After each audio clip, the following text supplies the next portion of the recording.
On a un circuit suivant et on nous demande, en utilisant le théorème de Thevenin, de calculer les courants I1, I2, I3, la tension VAB, et voilà. Donc on va utiliser le théorème de Thevenin et on prendra des exemples plus tard. Donc, qu'est-ce que c'est? C'est-à-dire que ce circuit linéaire, on peut le remplacer, c'est-à-dire ce circuit, on peut le remplacer par une seule source qu'on appellera ET Thevenin, et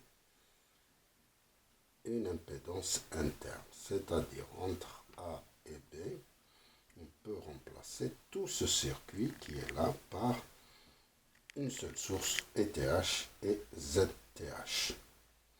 Puis après, ce sera plus facile de calculer, par exemple, le courant I3, ça doit être ETH sur la somme de ces deux impédances. Qu'est-ce que c'est que ETH? ETH, c'est la tension vue de AB quand la charge est supprimée. C'est-à-dire, c'est la tension à vide entre A et B.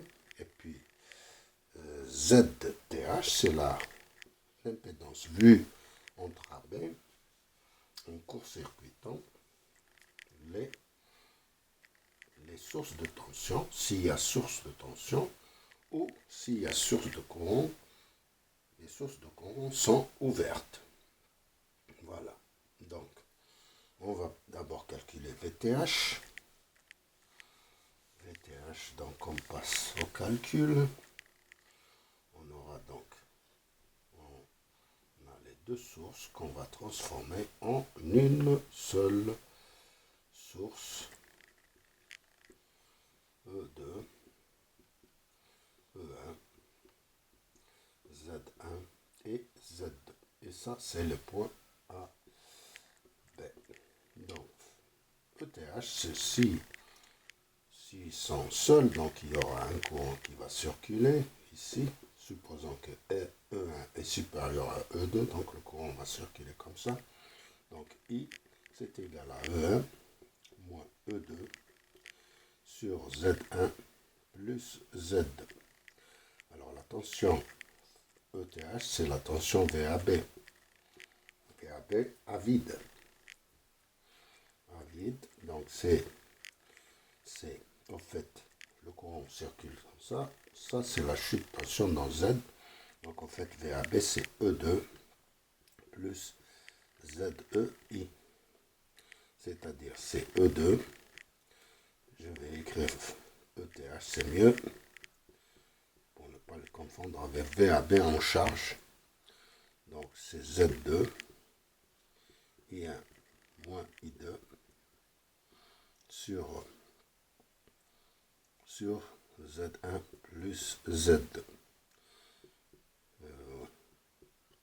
On va mettre le même dénominateur, Z1 plus Z2, plus Z2 E1 moins Z2 E2 sur Z1 plus Z2.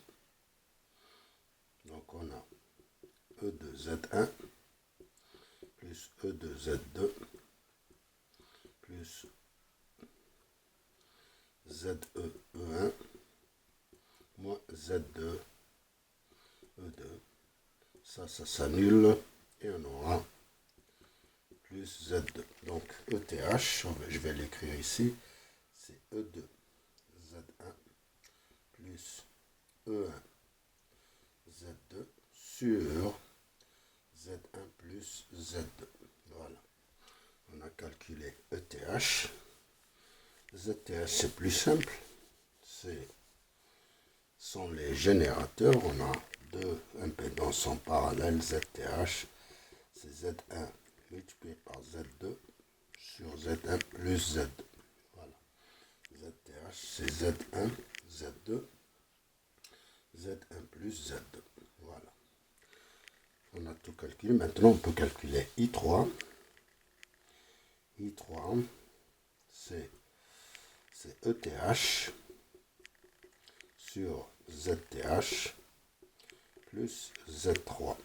Donc, ETH, c'est E2, Z1 plus E1, Z2 divisé par Z1 plus Z2, le tout divisé par Z1. Z2 sur Z1 plus Z2 plus Z3, ou bien c'est Z3 au même dénominateur que 1 plus Z2 sur Z1 plus Z2. Donc, I3, c'est E2, Z1 plus E1, Z2 sur, puisque on aura Z1, Z2 plus Z2, Z3 plus Z3, Z1, puisque ça simplifie. Donc, I3, je peux l'écrire ici, E2, Z1 plus E1, Z2. C'est des nombres complexes, donc je n'utilise pas j'utilise pas ça, donc, puisque tout sont des nombres complexes. Sur Z1, Z2 plus Z2, Z3 plus Z3, Z1. Alors, VAB, ça va être ce courant multiplié par Z3, c'est-à-dire Z3, VAB, c'est Z3 multiplié par E2, Z1, E2, Z1 plus E1, Z2 sur Z1, Z2 plus Z2, Z3 plus Z3, Z1. Donc, maintenant, on prend un exemple. Soit E1 qui est égal à 380, E2 volts, E2 380 volts, Z1 7J ohm, donc inductif, Z2 c'est 7J ohm, et Z3 il est résistif, elle est de 12 ohms. Donc on va faire les calculs. ZTH, on va calculer d'abord ZTH. ZTH c'est Z1 multiplié par Z2, 7J multiplié par 7J sur 7J plus 7J, donc c'est 49J au carré sur 14J, un J disparaît, donc on aura 3,5 J, c'est bien ça, 3,5, 49 divisé par 14, oui, c'est 3,5. Donc, ZTH, c'est 3,5 J. Maintenant, on calcule ETH.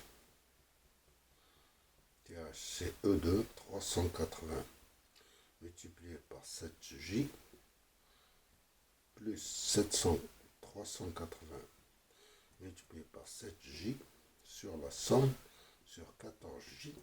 Et ça, c'est le J disparaît. C'est J, donc c'est 7 fois 380 multiplié par 2 divisé par 14. C'est 380 volts. Et maintenant on calcule I3. Z3 c'est 12. Donc, au fait, I3, c'est ETH sur ZTH plus Z3. Donc, ETH, c'est 380.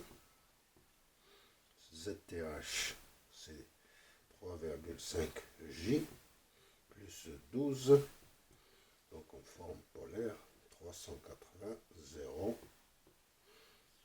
Et on a 3,5 au carré plus 12 au carré, inverse de 100, 12,5 et 12 divisé par 3,5, c'est arc tangente, c'est 73,74 degrés.